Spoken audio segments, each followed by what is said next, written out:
I buried my husband on a Tuesday, and my son stopped answering my calls on the Wednesday that followed. Let me tell you something about grief. It doesn't just hollow you out. It makes every remaining relationship feel like it's balanced on a knife's edge, waiting to either save you or cut you deeper than you ever thought possible. And when the one person who should be holding you up suddenly vanishes into thin air, that's when you discover just how dark the bottom of that hollow really goes. Before I go any further, I need to ask you something. Comment below and tell me where you're watching this from. Because what I'm about to share with you, it could happen anywhere, to anyone. And maybe, just maybe, your story will help someone else who's living through their own nightmare right now. My name is Diane Kowalski, and I'm 72 years old. I've lived through 7 decades of birthdays, holidays, arguments, makeups, and all the messy, beautiful chaos that comes with raising a family. But nothing, and I mean nothing, prepared me for what I found when I finally walked into my son's house after a month of unanswered calls. If you've ever felt like the people you love most are slipping away from you, if you've ever wondered how far you'd go to protect what's left of your family, then please, hit that subscribe button. Because this story isn't just about what I discovered under my grandson's chair. It's about what happens when a mother's love becomes indistinguishable from a mother's fury. It started so innocently. Daniel, my son, had always been the reliable one. Even as a kid, he was the brother who remembered to feed the dog, who called on birthdays without being reminded, who showed up when he said he would. So when he missed his father's funeral, I knew something was catastrophically wrong. The funeral home was filled with faces I'd known for decades. My husband Robert's co-workers, our neighbors from the old neighborhood, my sister Claire who'd driven 12 hours from Phoenix. But the chair in the front row that should have held my son, that chair stayed empty. I kept glancing at the door, my phone buzzing silently in my purse with text after text to Daniel, each one more desperate than the last. Mom, I can't make it. Something came up with work. That was all he'd sent. No phone call. No explanation that made sense. Just those 10 words that felt like a slap across the face of 43 years of motherhood. Claire had grabbed my arm after the service. Her fingers were cold, but her grip was fierce. Diane, honey, where's Danny? I've been looking for him all day. I made up some story about a business emergency. Something about his construction company having a crisis in another state. The words tasted like ash in my mouth, but what else could I say? That my own son had abandoned me on the worst day of my life. That I had no idea where he was or why he wouldn't take my calls. The next week passed in a haze of casseroles from neighbors and phone calls to funeral directors about bills and paperwork. I called Daniel every single day. Sometimes twice. The phone would ring 4 times and go to voicemail, and I'd hear his voice, so casual, so normal, asking me to leave a message. As if nothing had changed. As if his father wasn't dead and his mother wasn't drowning. Danny, it's Mom again. Please call me back. I need to talk to you about your father's life insurance policy. The lawyer needs some information, and I just need to hear your voice, sweetheart. Please. By the second week, I started driving by his house. Just slow roll-bys, like some kind of stalker grandmother. Daniel lived in a ranch-style house about 20 minutes from mine, in one of those newer developments where all the trees are still skinny and the lawns look like green carpet samples. He'd bought it 5 years ago when he and his ex-wife Melissa were trying to make things work for their son Jake's sake. The divorce had gone through 3 years back, but Daniel kept the house because Jake loved his room there. The house always looked lived in during my drive-bys. The garbage cans were out on the right days. The newspaper disappeared from the driveway each morning. Daniel's red pickup truck was usually parked in the garage, visible through the window he never quite closed all the way. Everything appeared normal from the street. But normal and true aren't the same thing. I was learning that the hard way. By the 3rd week, I stopped being subtle. I parked across the street and waited. Hours at a time. I told myself I was being practical. I needed to make sure he was alive, needed to see him leave for work or come home with groceries. But really, I was trying to catch him in whatever lie he was living. Because by then, I was certain he was lying about something. I never saw him. Not once. The truck never moved. The blinds never opened. It was like the house had swallowed my son whole and was pretending he'd never existed. That's when the real fear started creeping in. The kind that makes your chest tight and your hands shake when you try to hold your coffee cup. What if something had happened to him? What if he was hurt, or sick, or worse? What if he was inside that house, needing help, and I was sitting in my car playing detective instead of breaking down the door. But there was another fear, too. A darker one that I barely wanted to acknowledge. What if he was fine? What if he was choosing not to answer my calls, choosing to let me suffer alone, choosing to pretend I didn't exist during the hardest month of my life? Which possibility was worse? That my son was in danger, or that my son simply didn't care? By the 4th week, I'd called the police twice. Both times, they'd done what they called a wellness check. Both times, they'd knocked on the door, gotten no answer, and told me that unless there was evidence of immediate danger, there wasn't much they could do. Adults have a right to privacy, they said. Maybe he just needs space to grieve, they said. Space to grieve. As if grief was something you could do alone, as if the people who loved you were obstacles instead of lifelines. The second officer had been kinder than the first. Officer Martinez, a woman about my daughter-in-law's age with patient eyes and a gentle voice. She'd stood on my front porch and let me ramble about Daniel's character, about how this wasn't like him, about the funeral he'd missed and the silence that followed. Mrs. Kowalski, she'd said finally, I understand your concern. I really do. But sometimes people react to loss in ways we don't expect. Maybe he's dealing with guilt about missing the funeral. Maybe he doesn't know how to face you. Then why won't he at least text me back? I'd asked. Just to tell me he's alive. Is that too much to ask from your child? Officer Martinez had looked at me with something that might have been sympathy or might have been pity. Have you considered just going over there? Knocking on the door yourself? Sometimes the direct approach is the only one that works. I'd thought about it. Of course I'd thought about it. But something had been holding me back. Some instinct that told me I needed to be prepared for whatever I might find. Because by then, after 4 weeks of silence, I knew that whatever was waiting for me at Daniel's house was going to change everything. I just had no idea how right I was. You know how they say a mother always knows? That there's some invisible thread connecting you to your children that vibrates when something's wrong? I used to think that was sentimental nonsense. The kind of thing they put on greeting cards to make mothers feel special. But after 4 weeks of silence from Daniel, that thread wasn't just vibrating, it was screaming. I'd raised 3 children. Daniel was my middle child, sandwiched between his older sister Patricia and younger brother Michael. Patricia lived in Seattle now, working for some tech company I could never quite understand. Michael had moved to Denver after college and started a family of his own. Both of them called me every Sunday like clockwork.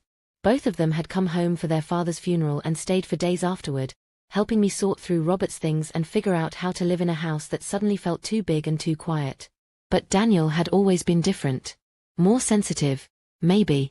Definitely more stubborn. He felt things deeper than the other two, and when he was hurt, he had a way of pulling inside himself like a turtle retreating into its shell.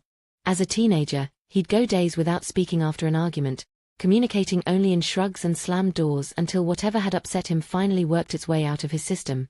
I thought maybe that's what this was. Some delayed reaction to his father's death, complicated by guilt over missing the funeral. Daniel had adored Robert. They'd worked together for years when Daniel was learning the construction trade, and even after he started his own small company, he still called his dad every week for advice about bids and problem customers. Maybe Daniel blamed himself for not being there when Robert's heart attack happened. I'd been alone in the kitchen when it struck, had called 911 myself, had ridden in the ambulance holding Robert's hand as the paramedics worked over him. Maybe Daniel couldn't forgive himself for being unreachable during those crucial hours. But this felt like more than guilt. This felt like erasure. The 5th week, I did something I'm not proud of. I started questioning Daniel's friends, his co-workers, anyone who might have seen him recently. It started innocent enough. I called his business partner, Tommy Chen, to ask about a condolence card Tommy had sent. But once I had Tommy on the phone, I couldn't help myself. Has Danny been working this week? I asked, trying to keep my voice casual. I've been trying to reach him about some of his father's tools. Thought he might want them for the business. Tommy was quiet for a moment too long. Mrs. K, Danny told me he needed some time off after the funeral. Said he was dealing with family stuff and couldn't focus on work. I've been handling his jobs for the past couple weeks. Family stuff, I repeated. Did he say what kind of family stuff? Another pause. Just that it was complicated. You know how Danny is, he doesn't like to burden people with his problems. I wanted to scream at Tommy that I wasn't people. I was Daniel's mother.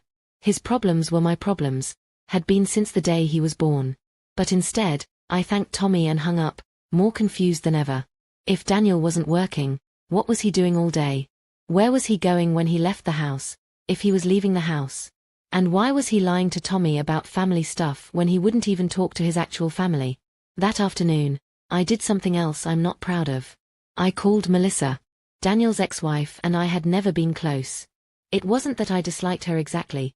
She was a perfectly nice woman, worked as a nurse at the children's hospital, always made sure Jake called me on my birthday. But she had a way of looking at me sometimes, like she could see right through whatever face I was putting on and didn't particularly like what she found underneath. Still, she was Jake's mother, and Jake was my grandson. If anyone would know where Daniel was or what was wrong with him, it would be Melissa. Hi, Melissa, it's Diane. I hope I'm not bothering you at work. Mrs. Kowalski? No, I'm just getting off my shift. Is everything okay? I'm trying to reach Daniel, but he's not answering his phone. I thought maybe you'd heard from him recently. The silence stretched so long I thought the call had dropped. Finally, Melissa spoke, and her voice had changed completely. Gone was the polite warmth she usually used with me. Instead, she sounded tired. Defeated. Mrs. Kowalski, when's the last time you saw Jake? The question hit me like a physical blow. What do you mean? I mean, when's the last time your grandson came to visit you? When's the last time Daniel brought him by your house? I tried to remember. Before Robert's heart attack, Daniel and Jake had come over most Sundays for dinner.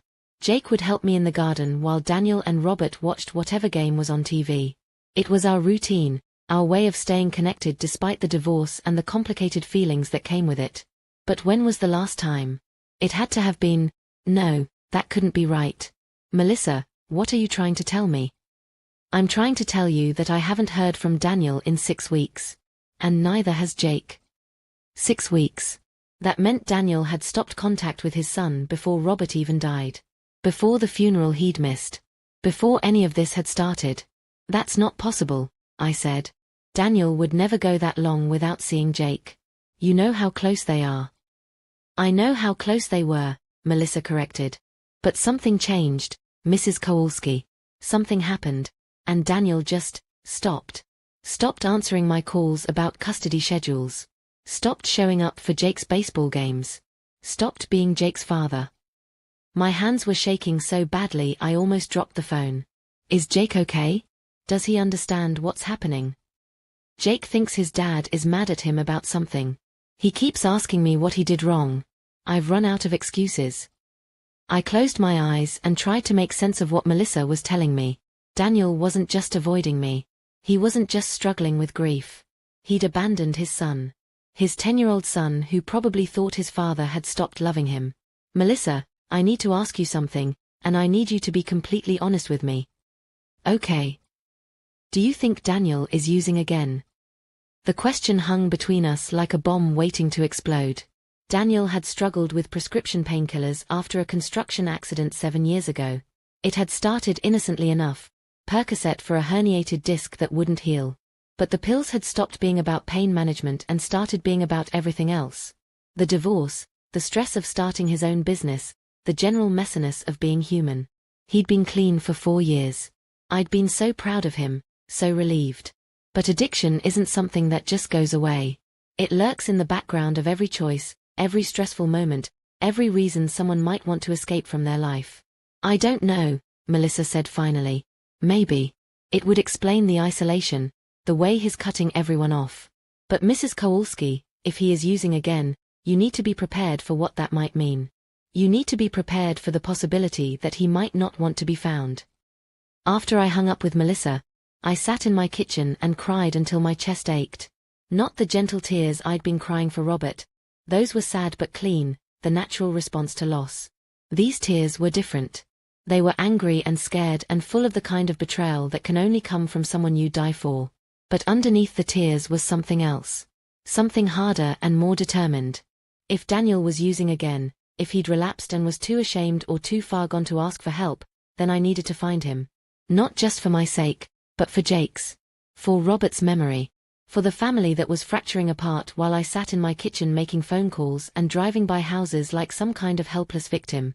It was time to stop waiting for my son to come back to me. It was time to go get him. Sleep became my enemy after that conversation with Melissa. Every night, I'd lie in the bed I'd shared with Robert for 45 years, staring at the ceiling and running through scenarios in my head. Each one was worse than the last. Scenario 1. Daniel had relapsed and was holed up in his house, too high or too sick to answer the phone. Maybe he'd lost his job, lost custody of Jake, lost everything that mattered to him, and was slowly killing himself with pills because the shame was too heavy to carry. Scenario 2. Daniel had gotten involved with something illegal to feed his addiction. Maybe he owed money to dangerous people. Maybe he was hiding from them, or maybe they'd already found him. Scenario 3. Daniel wasn't using at all. He was just done with all of us. Done with being the responsible son, the devoted father, the good man everyone expected him to be. Maybe he'd decided to disappear into a new life somewhere, leaving the rest of us to pick up the pieces. I didn't know which possibility scared me more. By the 6th week, I'd made a decision. I was going to Daniel's house, and I wasn't leaving until I had answers. Not wellness check answers from police officers who didn't know my son. Not second-hand information from business partners and ex-wives. Real answers, face-to-face, mother to son. But I wasn't going unprepared. If you've never had to plan a confrontation with your own child, let me tell you, it's like preparing for surgery on yourself. You know it's going to hurt, you know there's going to be blood, but you also know it's the only way to save what's left. First, I called Patricia in Seattle. My daughter had always been the pragmatic one, the problem solver who could see 3 steps ahead in any situation. If anyone could help me figure out how to handle Daniel, it would be her. "Mom, I've been worried about you," she said as soon as she heard my voice. "Michael told me Danny missed Dad's funeral. What the hell is going on?" I told her everything. The unanswered calls, the empty house, the conversation with Melissa about Jake. Patricia listened without interrupting, which was unusual for her. Usually, she'd be jumping in with suggestions and solutions before I'd finished explaining the problem. "Mom," she said finally, "I think you need to consider the possibility that Danny doesn't want to be found right now." That's what everyone keeps telling me. But what about Jake? What about his responsibilities? What about your safety? Patricia shot back. If Danny is using again, if he's gotten himself into some kind of trouble, you walking into that house alone could be dangerous. I hadn't thought about danger. I'd been so focused on worry and hurt and betrayal that it hadn't occurred to me that my son, my gentle, stubborn, sensitive son, might pose a threat to me. He wouldn't hurt me, Patricia. No matter what's wrong, Daniel would never hurt me. You hope he wouldn't hurt you, she corrected. But people on drugs aren't themselves, Mom. They're capable of things they'd never do clean. Patricia wanted to fly home, wanted to handle the whole thing herself. But I couldn't let her do that. This was between Daniel and me. This was about the 43 years I'd spent being his mother, about the promises I'd made to him when he was born, about the kind of woman I was when everything else was stripped away. "I'm going to his house tomorrow," I told her. "With or without your blessing." "Then at least take someone with you. Call Michael, or ask Claire to come back from Phoenix." "No. This needs to be just me and Daniel." Patricia sighed, a sound that carried all her frustration across 2,000 miles of phone line. "Fine. But I want you to call me before you go, and I want you to call me as soon as you're done. And if you don't call me by 6 o'clock tomorrow evening, I'm calling the police." Fair enough. But I'd already decided not to call anyone before I went. I'd already decided this was going to happen on my terms, in my time, without anyone else's anxiety or expectations clouding my judgment. The next morning, I woke up before dawn and sat at my kitchen table with a cup of coffee and a legal pad. I wrote down everything I wanted to say to Daniel, everything I needed to know, everything I was afraid to ask. The list filled 3 pages, and none of it felt like enough. How do you condense a lifetime of love and disappointment and hope into a conversation you're not even sure the other person wants to have? I thought about the Daniel I'd raised. The little boy who used to crawl into bed with Robert and me during thunderstorms, wedging himself between us like a small, warm barrier against the night. The teenager who'd worked construction summers to save money for college, coming home every evening covered in dust and concrete, too tired to complain about anything. The young man who'd held Jake for the first time with tears streaming down his face, promising his newborn son that he'd never let him down. Where was that man now? And what had happened to turn him into someone who could disappear from his child's life without explanation? I spent the rest of the morning getting ready. I showered and dressed carefully, not too formal, not too casual. I wanted to look like Daniel's mother, not like someone trying to impress him or manipulate him. I put on the blue cardigan he'd given me for Christmas 2 years ago, the one that brought out my eyes according to him. I made a thermos of coffee and packed some of Daniel's favorite cookies, the oatmeal chocolate chip ones I'd been making for him since he was 7 years old. Maybe that was silly, maybe it was naive to think cookies could bridge whatever gap had opened between us, but I needed to bring something that said I still love you without having to use words. At noon, I loaded everything into my car and started the 20-minute drive to Daniel's house. My hands were steady on the steering wheel, but my heart was hammering against my ribs like a caged bird. I'd been planning this moment for weeks, but now that it was actually happening, I felt completely unprepared. What if he wasn't there? What if he was there but wouldn't let me in? What if he was there and let me in, but the person who answered the door wasn't really Daniel anymore? I drove past his house twice before I worked up the courage to park in the driveway. The house looked exactly the same as it had during all my secret surveillance trips. Same closed blinds, same newspapers piling up near the front door, same sense of abandonment disguised as normalcy.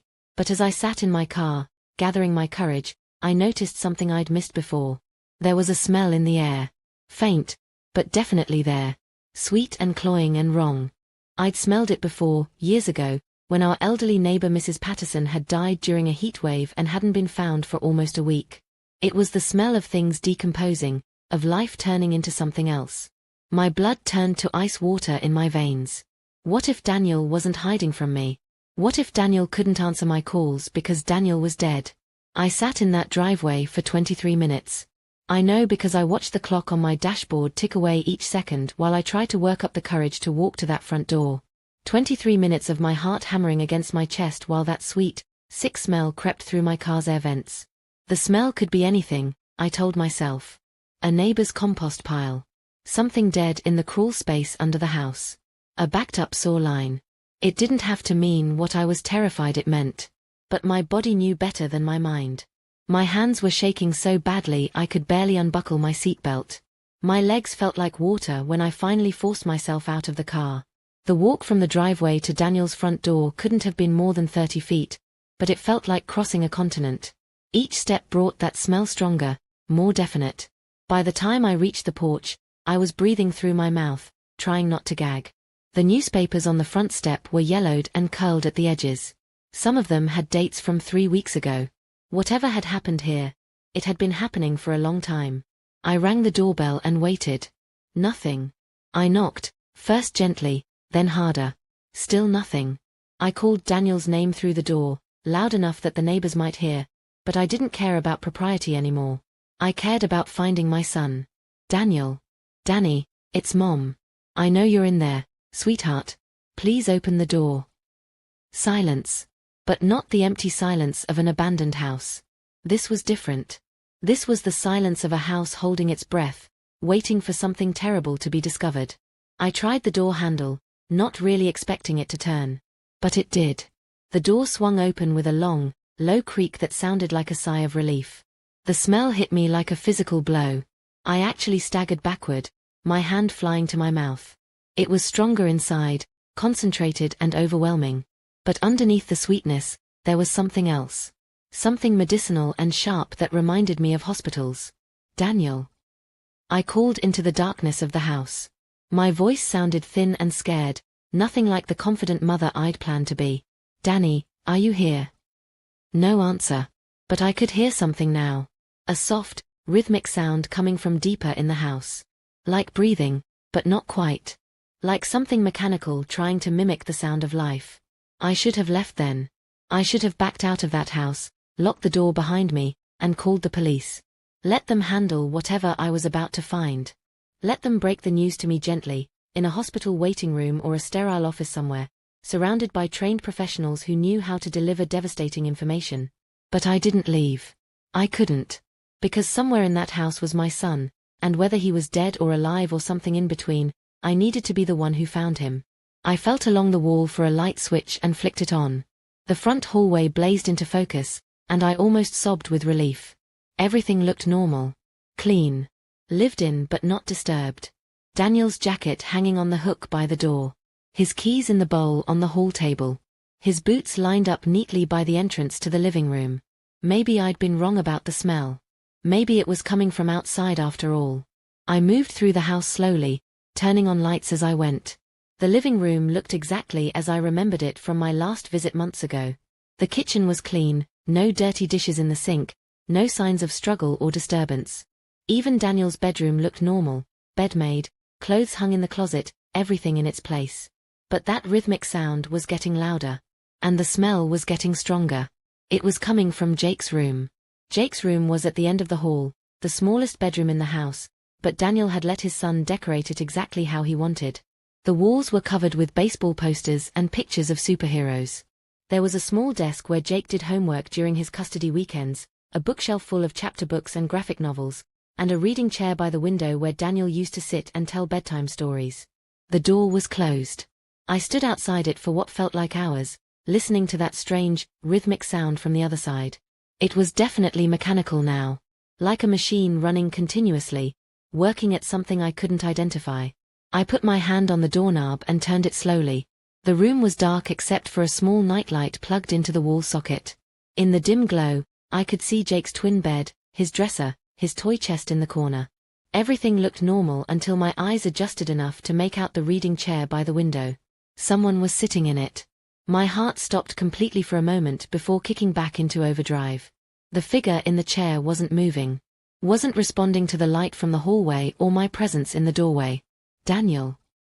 I whispered. No response. I fumbled for the light switch and flicked it on. It was Daniel.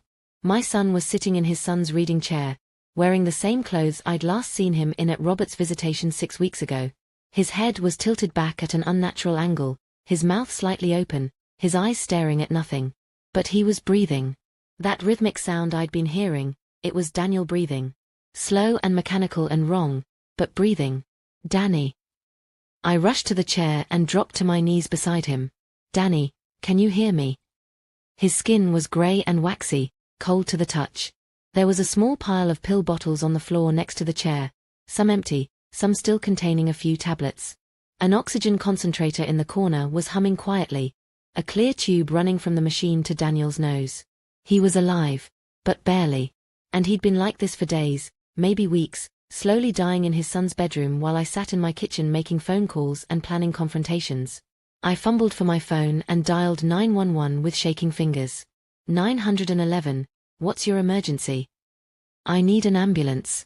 My son, I think he overdosed. He's breathing but he won't wake up. What's your location? I gave them Daniel's address, answered their questions about his condition, followed their instructions to check his pulse and make sure his airway was clear. But while I was doing all of that, part of my mind was registering other details. Details that didn't make sense. The pill bottles weren't just scattered randomly. They were arranged in a neat line, labels facing out. The oxygen concentrator wasn't something Daniel would have had in his house normally. It was medical equipment, the kind of thing you'd need a prescription and a medical supply company to provide. And there was something else. Something moving under the chair. At first, I thought it was just shadows cast by the overhead light. But as I knelt beside Daniel, holding his cold hand and waiting for the paramedics, I realized the movement was too regular, too purposeful to be shadows. Something was alive under that chair. Something small and desperate, trapped beneath the place where my son had been slowly dying. I bent down and looked underneath the chair. What I saw made me drop Daniel's hand and scramble backward across the floor. Because what was moving under my grandson's chair wasn't what anyone would expect to find. It wasn't a pet or a pest or anything that belonged in a house. It was something that would bring the police, the FBI, and every news van in the state to Daniel's front door within hours. Something that would turn my quiet family tragedy into a national nightmare that would haunt me for the rest of my life. But I'm getting ahead of myself. Because in that moment, kneeling on Jake's bedroom floor with my son dying beside me and sirens wailing in the distance, I didn't understand what I was looking at. I didn't understand what it meant or how it had gotten there or what Daniel had done. All I knew was that everything I thought I knew about my son, about my family, about the man I'd raised, was about to be proven horribly, unforgivably wrong. The paramedics arrived 7 minutes after I called 911. I know because I counted every second, kneeling beside Daniel's chair while trying to process what I'd seen underneath it without actually looking again. When the EMTs burst through the front door, I was still holding Daniel's hand, still talking to him in the soft voice I'd used when he was sick as a child. But my eyes kept drifting to the space beneath the chair, where something small and pale continued its desperate movement. We need you to step back, please." The lead paramedic, a young man with kind eyes and gentle hands, was already checking Daniel's pulse, shining a light into his unresponsive eyes. "How long has he been like this?" his partner asked me. "I don't know. I just found him. He's been missing for 6 weeks, not answering calls. I came to check on him and—" I gestured helplessly at the scene around us. The paramedics worked with practiced efficiency, checking Daniel's vital signs, examining the pill bottles, preparing to move him. But as they lifted him from the chair, I saw one of them pause and look down at the floor. "Jesus," he whispered. "What is it?" his partner asked.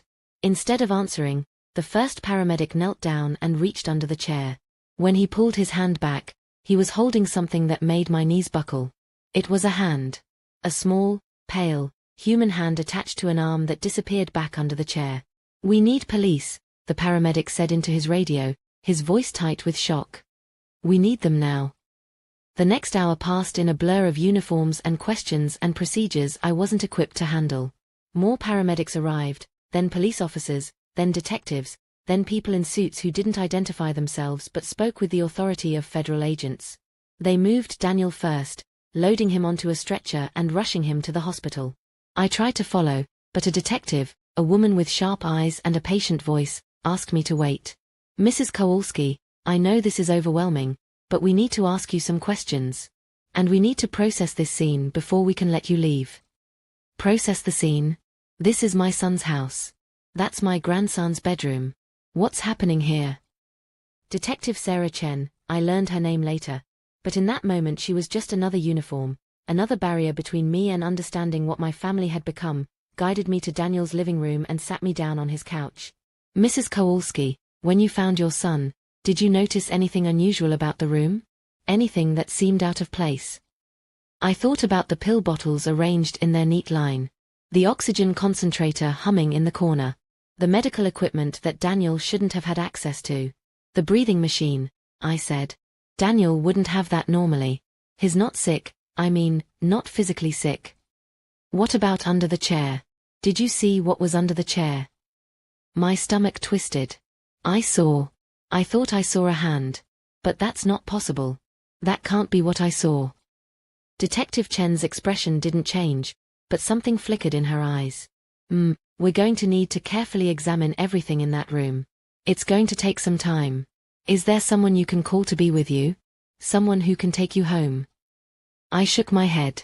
"I'm not leaving until I understand what happened here. That's my son in that ambulance, and whatever's in that bedroom, whatever you found under that chair, I need to know what it is." "Mrs. Kowalski." "No." The word came out harder than I intended. "I've spent 6 weeks not knowing where my son was or what was wrong with him. I've spent 6 weeks being treated like a hysterical mother who couldn't accept that her child might want space. I'm not spending another minute in the dark." Detective Chen studied my face for a long moment, then nodded slowly. "Okay. But I need to warn you, what we found in that room is going to be difficult to hear.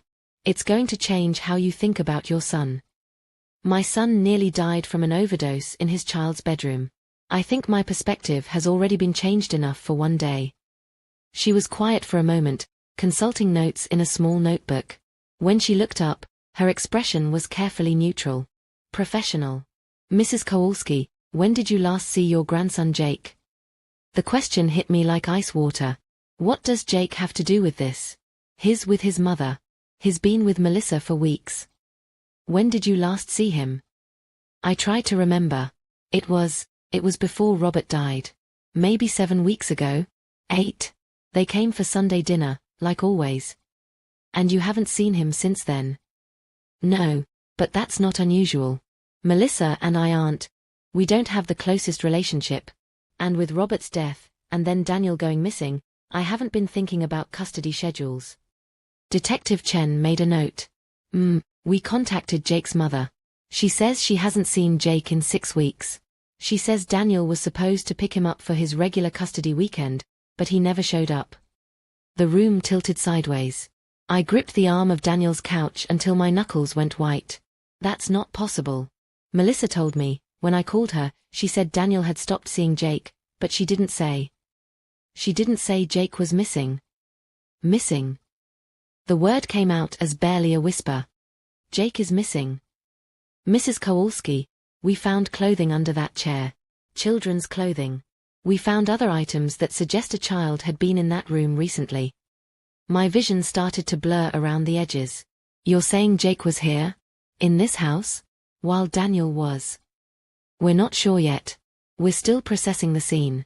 But Mrs. Kowalski, I need you to understand something. What we found under that chair, it wasn't just clothing. I couldn't breathe. The air in Daniel's living room felt too thick, too warm. What else did you find? We found remains. The word hit me like a physical blow. I doubled over, my stomach heaving, my mind refusing to process what she'd just told me. Remains, I repeated stupidly. Small remains. Child-sized. No.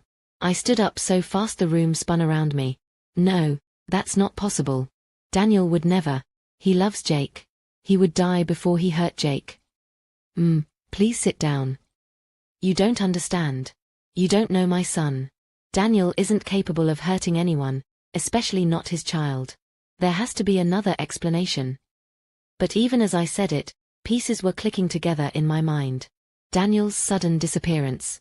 His failure to show up for custody visits. The medical equipment in Jake's room. The way he'd been slowly killing himself with pills while sitting in his son's chair, breathing oxygen that should have been keeping a child alive. Mrs. Kowalski, we're going to need you to answer some questions about your son's behavior over the past few months.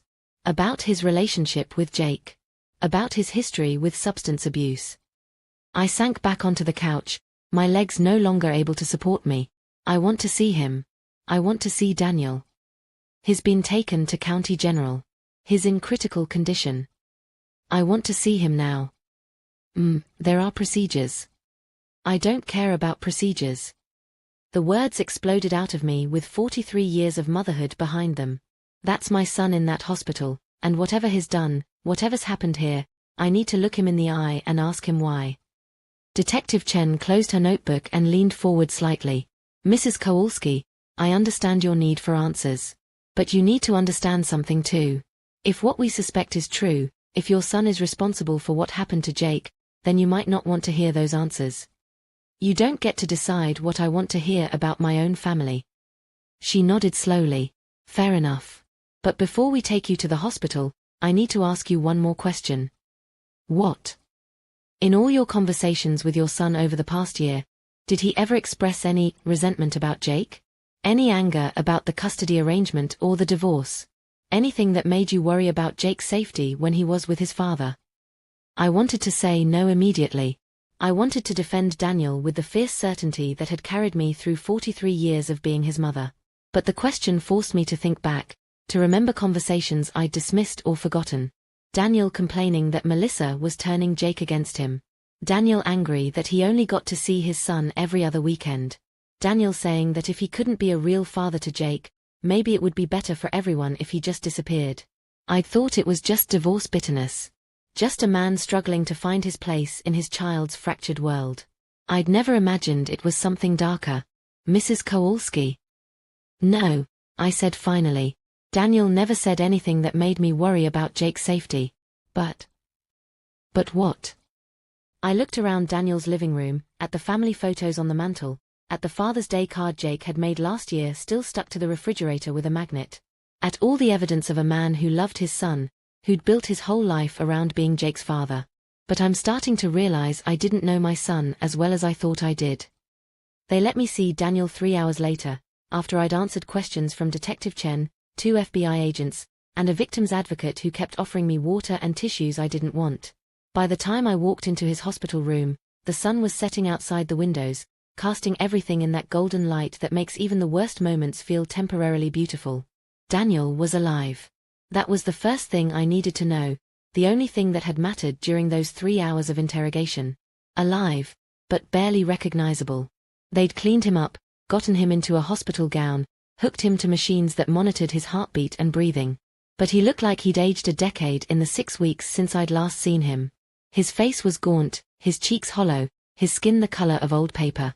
When I took his hand, it felt like holding a collection of bird bones. The doctors say he's stable, Detective Chen told me from the doorway. The overdose was significant, but not fatal. He's going to recover physically. When will he wake up? Soon. They've been reducing the sedation gradually. He should be conscious within the hour. I pulled a chair up beside Daniel's bed and settled in to wait. Detective Chen left us alone, though I could see a uniformed officer stationed outside the door. Even unconscious and hooked to machines, my son was under arrest for whatever they thought he'd done to Jake. What they knew he'd done to Jake. While I waited, I tried to reconcile the man in the hospital bed with the monster the police were describing. This was the little boy who'd cried when he accidentally stepped on an ant.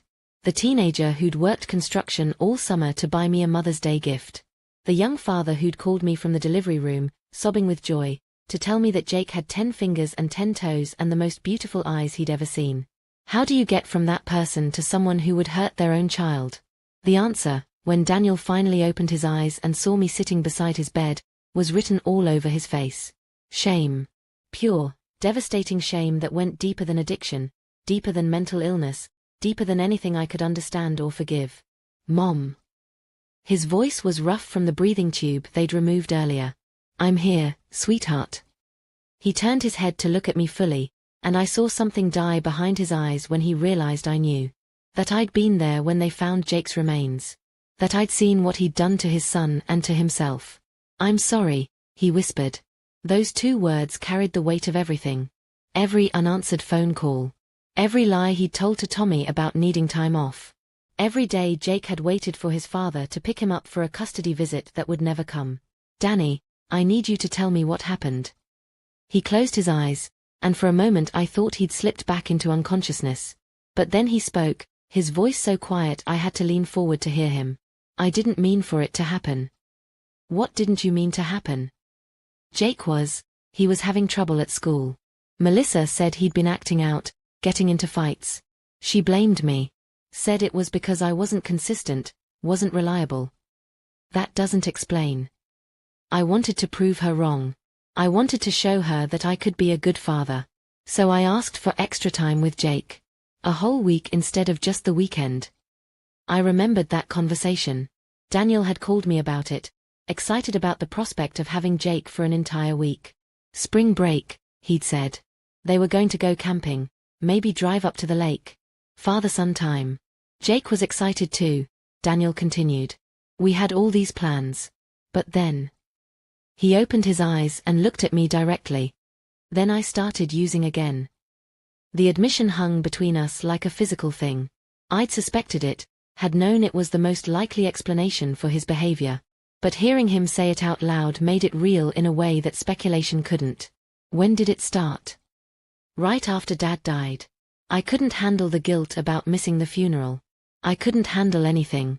So I took some pills left over from my back surgery, just to get through the day. But one day turned into 2, and 2 turned into... Into what, Daniel?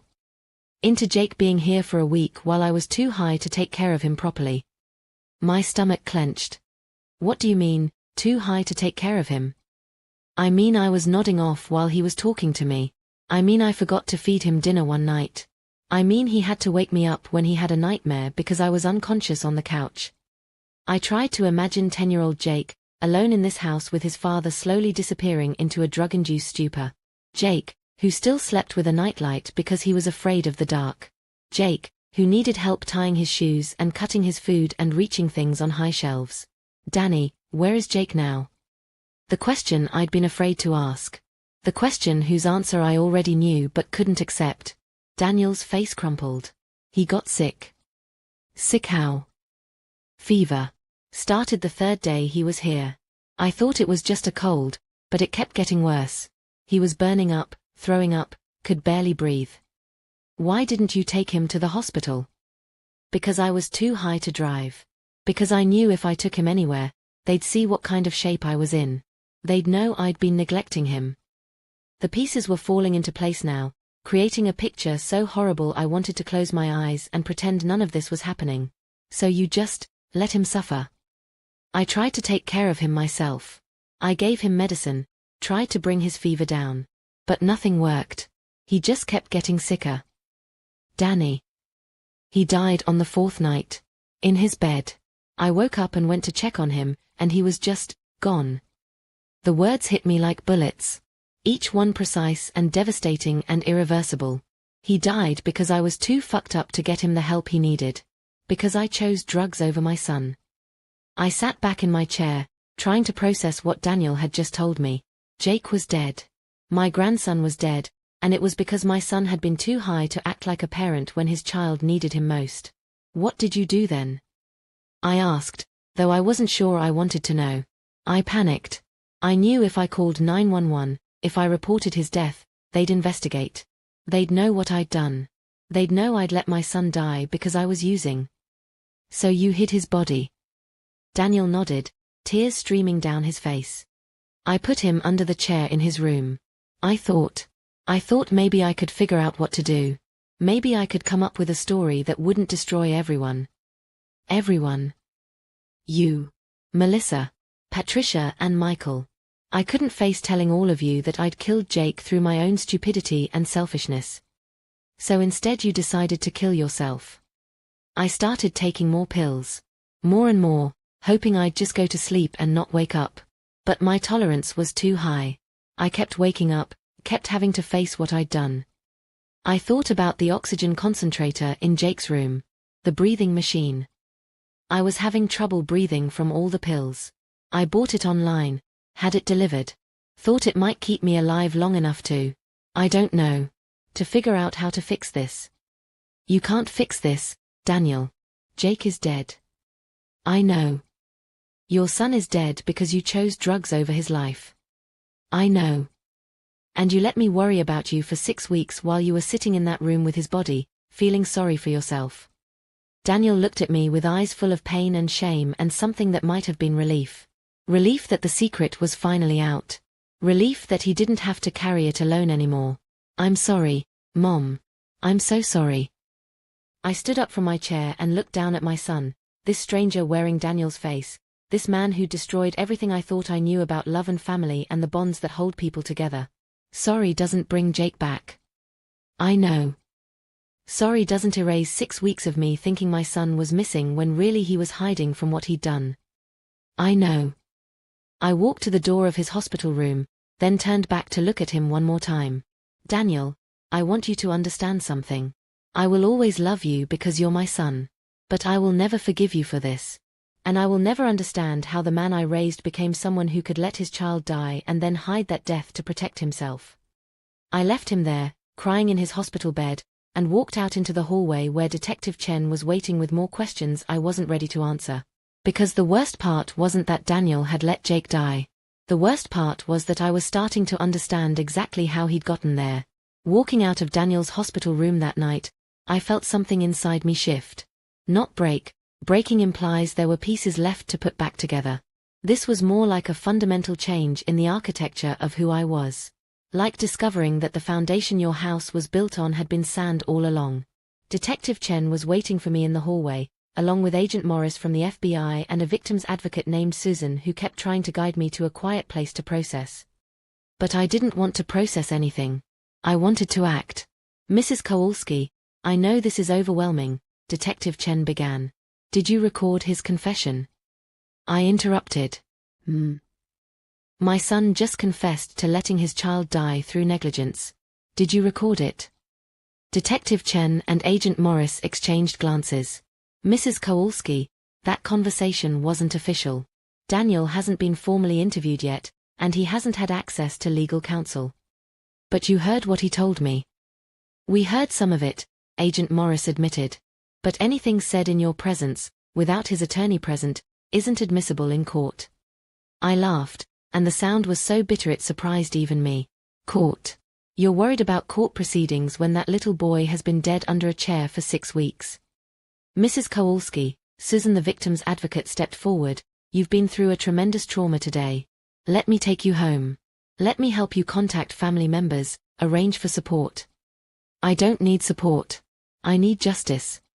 The three professionals looked at me with expressions that ranged from concern to confusion.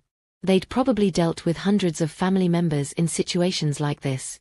Grieving grandparents who needed comfort, shocked relatives who needed time to accept reality, broken people who needed to be held together until they could function again. I wasn't any of those people. Mrs. Kowalski, Detective Chen said carefully, I understand your anger. No, you don't. I looked at each of them in turn. You understand procedure. You understand protocol. You understand how to process a crime scene and interview suspects and file paperwork.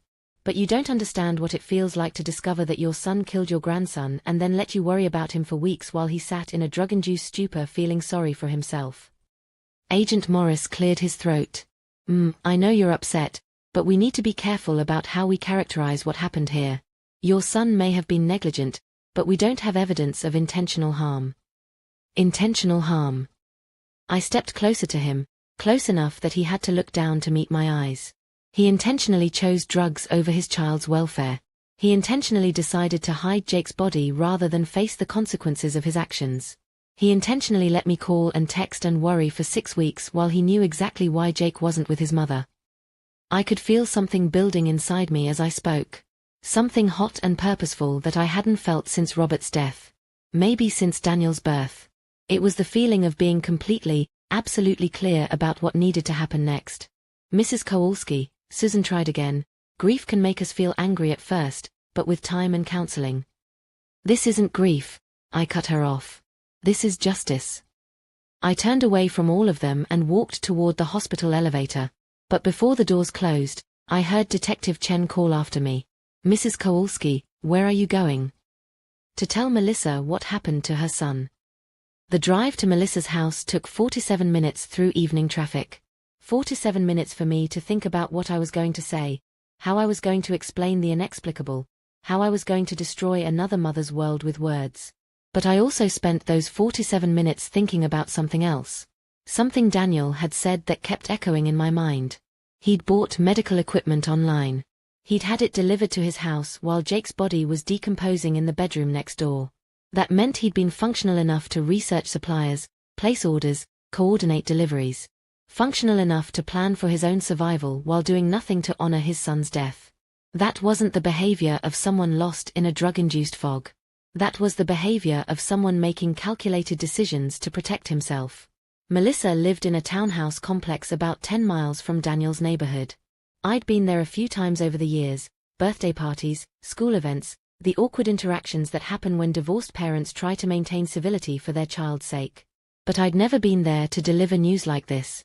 Her car was in the driveway. The lights were on in the living room. When I knocked on her door, she answered immediately, as if she'd been waiting by the window. Mrs. Kowalski? What are you doing here? Is everything okay? She was wearing scrubs. She must have just gotten home from her shift at the hospital. Her dark hair was pulled back in a ponytail, and there were tired lines around her eyes that I'd never noticed before. Lines that told me she'd been worried about Jake for a lot longer than she'd let on. Melissa, I need to talk to you about Jake. Something flickered across her face. Did you find Daniel? Does he know where Jake is? The question hit me like a physical blow. She still had hope. After 6 weeks of not knowing where her child was, she still believed he might come home safely. Can I come in? She stepped aside and let me into her living room. It was exactly what I'd expected from Melissa. Clean, organized, decorated with pictures of Jake at every age from infancy to last school year. The coffee table had homework assignments spread across it, as if she'd been trying to keep busy while waiting for news that would never come. Melissa, I found Daniel today. Thank God. Where was he? Is he okay? Does he have Jake? I sat down on her couch and looked at the pictures of my grandson covering every surface. Jake in his baseball uniform. Jake on Christmas morning. Jake blowing out candles on his 10th birthday cake just 3 months ago. Melissa, you need to sit down. She remained standing, but I could see understanding beginning to dawn in her eyes. The kind of understanding that comes when hope starts dying and reality takes its place. Where's Jake, Mrs. Kowalski? Jake is dead. The words came out flat and brutal and final. No gentle lead-up, No careful explanation. Just the truth in all its devastating simplicity. Melissa's legs gave out. She collapsed into the chair across from me, her face going white, her hands starting to shake. That's not possible. Daniel was using again. He had Jake for spring break, and Jake got sick. Daniel was too high to take him to the hospital. No. She shook her head violently. No, that's not. Jake is with his father. They're camping, or they went to visit Daniel's friend in Colorado. Jake is not dead. I pulled out my phone and showed her the news article that had already been posted online. Child's remains found in father's home. The headline was stark and ugly, but it was proof she couldn't deny. Melissa read the article twice before the phone slipped from her hands and clattered to the floor. Then she started screaming. It was the sound a mother makes when her world ends. High-pitched and raw and animal-like, full of a pain so pure it seemed to alter the air in the room. She screamed until her voice gave out, then collapsed forward and began sobbing in a way that made my own grief for Robert seem manageable by comparison. I sat there and watched her fall apart, and I felt that hot, purposeful feeling inside me grow stronger. This was what Daniel had done. Not just to Jake, but to Melissa. To me. To everyone who'd loved that little boy and would now have to live with the knowledge that he'd died afraid and alone while his father was too high to care. Melissa, I said when her sobs finally quieted enough for her to hear me. I need to ask you something. She looked up at me with eyes so red and swollen I could barely make out their color. What? I need to know if you want Daniel to pay for this. He's going to be arrested, isn't he? For negligence or manslaughter or whatever they call it when someone lets their child die. Probably, but that's not what I'm talking about. She wiped her face with the back of her hand. What are you talking about? I leaned forward and looked directly into her eyes. I'm talking about making sure Daniel understands exactly what he took from us. I'm talking about justice that goes beyond whatever plea bargain his lawyer negotiates. I don't understand. I'm talking about revenge, Melissa. Real, personal revenge against the man who killed our boy. If someone had told me a year ago that I'd be sitting in my dead grandson's mother's living room at midnight, planning revenge against my own son, I'd have suggested they seek professional help. But grief and betrayal do things to your moral compass that you can't understand until you're living through them. Melissa and I sat across from each other in her dimly lit living room, surrounded by pictures of Jake, planning Daniel's destruction with the methodical precision of generals preparing for war. The legal system won't be enough, I told her. Even if he's convicted of manslaughter, he'll get maybe 5 to 10 years. He'll be out while he's still young enough to start over. To have another family. To pretend Jake never existed. Melissa had stopped crying, but her eyes held a hardness I'd never seen before. The kind of hardness that forms when everything soft inside a person gets burned away in a single night. What are you suggesting? I'm suggesting we make sure Daniel's punishment fits his crime. I'm suggesting we take away everything he cares about, the same way he took Jake away from us. But what does Daniel care about besides Jake? And Jake is already. She couldn't finish the sentence. Even now, even knowing the truth, saying it out loud was too much. Daniel cares about his reputation. His business. His relationship with Patricia and Michael. His standing in the community. I counted off each item on my fingers. He cares about the image he's built of himself as a good father, a reliable man, someone people can trust. Mrs. Kowalski, those things are going to be destroyed anyway once the news breaks. Once people find out what he did. Will they? Or will they see him as a tragic figure? A man who made mistakes but deserves sympathy because he lost his son too. I'd been thinking about this during the drive to Melissa's house. About how stories like this usually played out in the media, in courtrooms, in the court of public opinion. Daniel would be painted as a victim of addiction, someone who needed treatment and rehabilitation rather than punishment. His lawyers would talk about his grief, his remorse, his potential for recovery. Jake would become a footnote in Daniel's redemption story. I won't let that happen, I said. I won't let him rebuild his life on Jake's grave.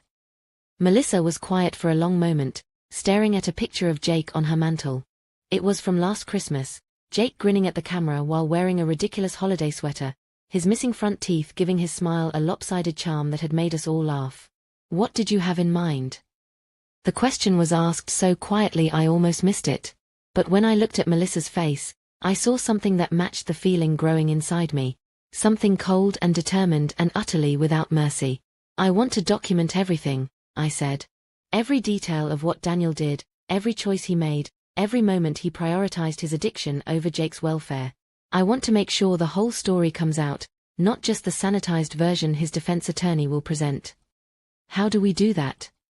We start with Jake's medical records. If he was as sick as Daniel claimed, there should be evidence. Symptoms that any responsible parent would have recognized as serious. I pulled out a notebook I'd grabbed from my car, the same legal pad I'd written my questions for Daniel on that morning, back when I'd thought the worst thing I might discover was a relapse. We need to timeline everything. When did Jake get sick? How long did Daniel wait before seeking help? What medications did he give him? What did he do instead of calling 911? Melissa got up and began pacing around her living room. The police will investigate all of that. The police will investigate whether Daniel committed a crime. They won't investigate whether Daniel deserves to rebuild his life after serving his sentence. I'd been a mother for over 40 years. I'd bandaged scraped knees, stayed up all night with fevers, rushed children to emergency rooms for everything from broken bones to mysterious rashes. I knew what responsible parents did when their children were sick. I also knew what Daniel had chosen to do instead. Melissa, I need you to tell me everything you know about Jake's health. Every doctor's visit, every illness, every time Daniel was supposed to take care of him when he was sick. She stopped pacing and looked at me with something that might have been fear. Why? Because I want to prove that what happened to Jake wasn't an accident. It wasn't a tragic mistake or a moment of poor judgment. It was the predictable result of Daniel choosing drugs over his child, again and again, until that choice finally killed Jake. The words hung in the air between us like an accusation. Not against Daniel. We were both far beyond the need to accuse him of anything. Against me, for suggesting we take justice into our own hands. Mrs. Kowalski, what you're talking about, it sounds like you want to destroy Daniel's life. Yes. The word came out without hesitation, without shame, without any of the maternal instinct that should have made me want to protect my child even when he'd done the unforgivable. I want to destroy Daniel's life the same way he destroyed Jake's. Completely. Permanently. Without the possibility of recovery or redemption. Melissa sat back down across from me. And after we do that, after we've ruined him, made sure he has nothing left, then what? I thought about Daniel lying in that hospital bed, crying as he confessed to letting his son die. I thought about the relief in his eyes when I'd walked out of the room, probably assuming that maternal love would eventually overcome maternal fury. He was wrong. Then we make sure everyone knows exactly what kind of man abandons a sick child to protect his drug habit. We make sure that wherever he goes, whatever name he uses, people know that Jake Hartwell died because his father was too selfish to put down the pills long enough to save him. Mrs. Kowalski. Melissa's voice was uncertain now, like she was beginning to realize what she'd agreed to. What if we're wrong? What if Daniel really was just sick, really did make terrible mistakes while struggling with addiction? I looked around Melissa's living room at all the evidence of Jake's interrupted life. The homework spread across her coffee table that he'd never finish. The baseball glove by the front door that he'd never use again. The family calendar on her refrigerator with Dad's weekend marked for next month. Melissa, let me ask you something.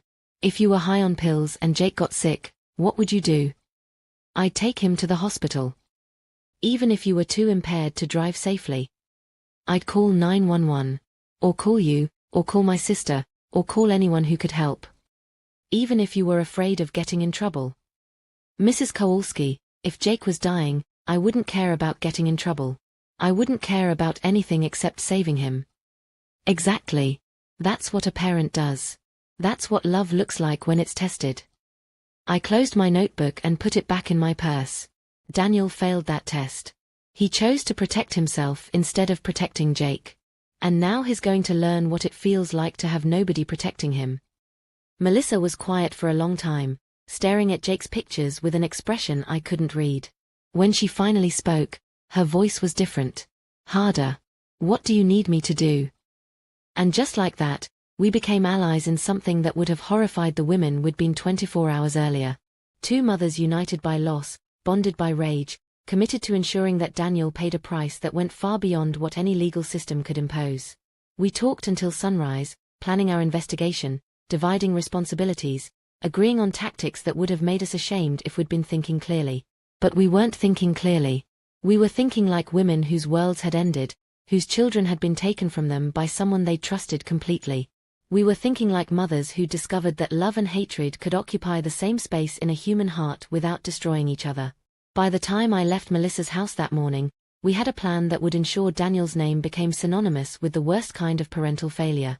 A plan that would follow him wherever he went, whatever he tried to rebuild, for the rest of his life. It was a good plan. A thorough plan. A plan that would work exactly as we'd designed it. What we hadn't planned for was how completely it would change us in the process. The investigation we conducted over the next 3 months made the police department's work look amateur by comparison. We weren't constrained by legal procedures or evidentiary requirements. We weren't worried about defendants' rights or constitutional protections. We were 2 women with nothing left to lose, armed with grief and fury and an unlimited appetite for the truth. We started with Daniel's phone records, obtained through a private investigator Melissa found online. What we discovered made my stomach turn. In the 5 days Jake was dying in Daniel's house, Daniel had made 17 calls to his drug dealer.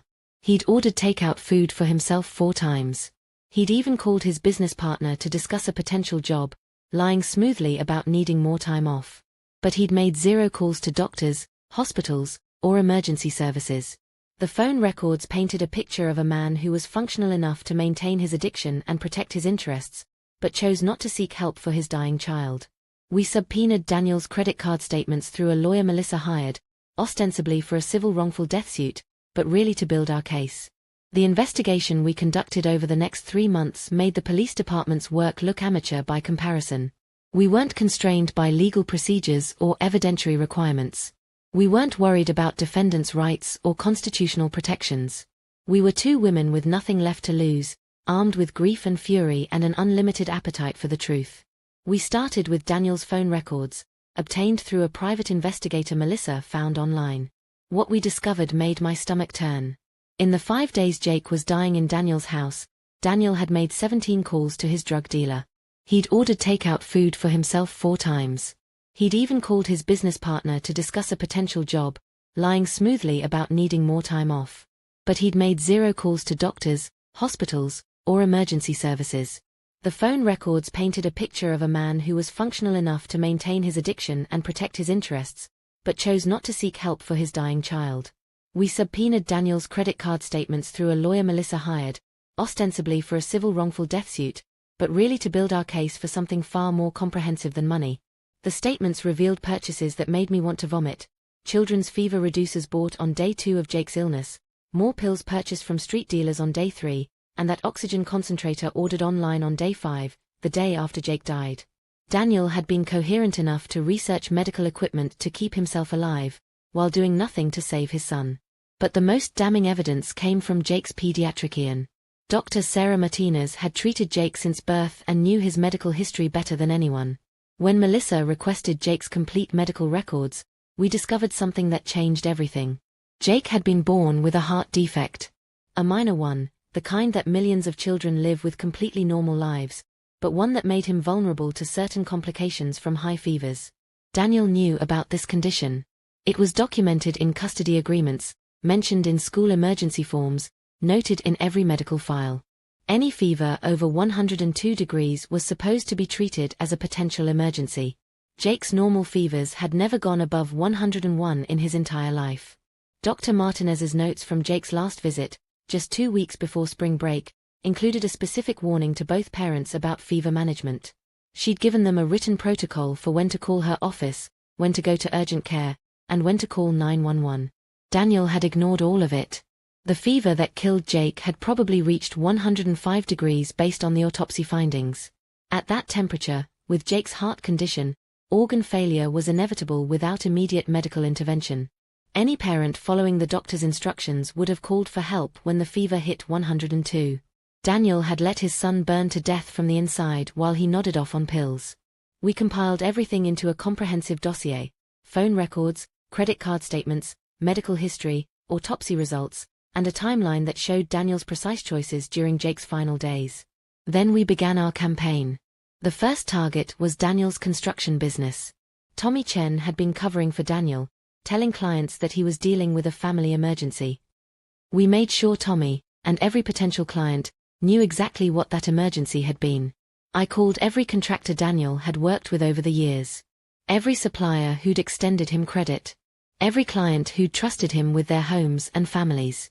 I told them about Jake's death in clinical, devastating detail. I read them Daniel's confession. I sent them copies of the evidence we'd gathered. Would you trust someone who let their child die to protect their drug habit? I'd ask. Would you want that person in your home, around your family? The answer was always no. Within 6 weeks, Daniel's business had collapsed completely. Tommy dissolved the partnership and started his own company. Their insurance carrier cancelled their policy. The state revoked their contractor's license pending the outcome of Daniel's criminal case. But we were just getting started. Melissa handled the social media campaign. She created fake accounts and began posting Jake's story on local community forums, neighborhood apps, and Facebook groups. She shared pictures of Jake alongside pictures of Daniel being arrested, ensuring that anyone who searched Daniel's name would find the truth about what he'd done. She was relentless and methodical, posting on parenting groups, school district forums, and community safety pages. She made sure that every person in our city knew Daniel's name and Jake's story. I took care of the family angle. I called Patricia and Michael and told them exactly what Daniel had done, reading them the same evidence I'd shared with his business contacts. I made sure they understood that this wasn't addiction or mental illness. It was a choice to let Jake die rather than face consequences for drug use. Your brother is a child killer, I told Patricia during a phone call that lasted 3 hours. He chose pills over his son's life, and now he wants us to feel sorry for him because he's sad about the consequences. Patricia tried to argue that Daniel needed help, not condemnation. That addiction was a disease, that he was probably overwhelmed by guilt and shame. Jake needed help too, I told her. Jake was 10 years old with a fever that should have sent any responsible adult running to the hospital. Where was Daniel's guilt and shame when his son was dying? Michael tried a different approach, asking me to consider Daniel's mental state, suggesting that maybe grief over Robert's death had contributed to his relapse. Daniel started using again before Dad died, I corrected him. His drug dealer's phone records prove it. Daniel chose to get high instead of taking care of Jake, and when Jake got sick, he chose to stay high instead of getting help. One by one, I watched my other children choose sides. Patricia flew home to support Daniel, visiting him in jail and hiring him an expensive defense attorney. Michael sent money for his legal defense fund and wrote a letter to the judge asking for leniency. They chose to save the son who'd killed their nephew over supporting the grandmother trying to get justice for him. It should have broken my heart. Instead, it confirmed everything I'd learned about family loyalty and the lies we tell ourselves about the people we love. The criminal case proceeded exactly as I'd expected. Daniel's lawyer negotiated a plea deal for involuntary manslaughter and child endangerment. 8 years in prison, eligible for parole in 5. The prosecutor painted him as a tragic figure destroyed by addiction, a man who'd already suffered the ultimate punishment by losing his child. At Daniel's sentencing hearing, I was given the opportunity to make a victim impact statement. I'd prepared for weeks, crafting a speech that would lay out everything Melissa and I had discovered, everything the legal system had chosen to ignore. But when I stood up in that courtroom and looked at Daniel sitting at the defendant's table, I realized I didn't need to say anything at all. He looked like a ghost. Thin and pale from his time in jail, hollow-eyed and broken in ways that went far deeper than physical deterioration. His expensive lawyer sat beside him, but Daniel seemed completely alone in a room full of people. Our campaign had worked perfectly. He had nothing left. No business, no family support, no community ties, no future beyond prison walls. When he was released, he'd emerge into a world where his name was synonymous with the worst kind of parental failure. We'd given him exactly what he'd given Jake, a slow, inevitable death with no possibility of rescue. Your Honor, I said into the microphone, I have no words for this court that haven't already been said. My grandson is dead because of choices the defendant made repeatedly over several days. The evidence speaks for itself. I sat back down without saying another word. Daniel was sentenced that afternoon and led away in shackles. He didn't look at me as he passed, but I saw Patricia and Michael both crying in the gallery behind him. Melissa and I walked out of that courthouse together, 2 women who'd spent 4 months becoming people we'd never intended to be. We'd gotten our justice. We'd destroyed Daniel as completely as he'd destroyed Jake. But sitting in my car afterward, I felt something I hadn't expected. Emptiness. Not satisfaction, not closure, not even relief. Just a vast, echoing emptiness where my fury had been burning for months. What now? Melissa asked. I didn't have an answer. Our shared mission was complete. Daniel was in prison, his life in ruins, his name permanently associated with child neglect and death. Jake was still gone, and nothing we'd done had brought him back or made his absence hurt less. We'd spent 4 months becoming experts in revenge, but we'd never learned how to live with what we'd accomplished. That night, I sat in my kitchen, the same kitchen where I'd spent 6 weeks worrying about Daniel, making phone calls and planning confrontations, and tried to figure out who I was now that my campaign was over. I was a 72-year-old woman who'd lost her husband, her grandson, and 2 of her 3 children in the span of 4 months. I was a mother who'd chosen justice over mercy, revenge over forgiveness, punishment over rehabilitation. I was someone who'd looked at her own son's destruction and felt satisfaction instead of grief. The phone rang around midnight. Patricia's number. Mom, I need to tell you something. What? Daniel tried to kill himself in his cell tonight. He's in the prison hospital, but they think he's going to survive. I should have felt something: fear, relief, maternal concern, regret. Instead, I felt that same vast emptiness I'd been carrying since the sentencing. Mom? Are you there? I'm here. I think what you and Melissa did to him. I think it's what pushed him over the edge. She was probably right. Our campaign had been designed to strip away everything that might give Daniel hope or motivation to rebuild his life. We'd succeeded beyond our wildest expectations. Patricia, your brother let his son die to protect his drug habit. Whatever he's feeling now is exactly what he deserves to feel. He's still my brother. He's still your son. No, I said, and realized I meant it completely. Daniel stopped being my son when he chose pills over Jake's life. The man in that prison cell is a stranger who happens to share my last name. I hung up and sat in my dark kitchen, surrounded by 45 years of family photos that would never be updated again. Photos of Daniel as a child, as a young father, holding Jake at various ages and stages. All of it meaningless now. All of it just evidence of people we'd been before we learned who we really were. Jake was still dead. Daniel was still in prison. My family was still destroyed. But I'd learned something important during those 4 months of investigation and revenge. Sometimes the price of justice is becoming someone you never thought you could be. Sometimes the price of justice is discovering that love and hate can coexist in the same heart indefinitely. And sometimes, the price of justice is learning to live with the emptiness that comes after you've gotten everything you thought you wanted. I'd wanted Daniel to pay for what he'd done to Jake. He'd paid in full. Now I had to figure out how to live with the person I'd become while collecting that payment. The house was quiet around me, filled with the silence that had started this whole story. But this silence was different. This wasn't the silence of unanswered questions or missing people. This was the silence of a story that had reached its inevitable end. This was the silence that comes after justice has been served and revenge has been completed and there's nothing left to do but live with the consequences of both. I sat in that silence until dawn, learning how to be the woman I'd chosen to become.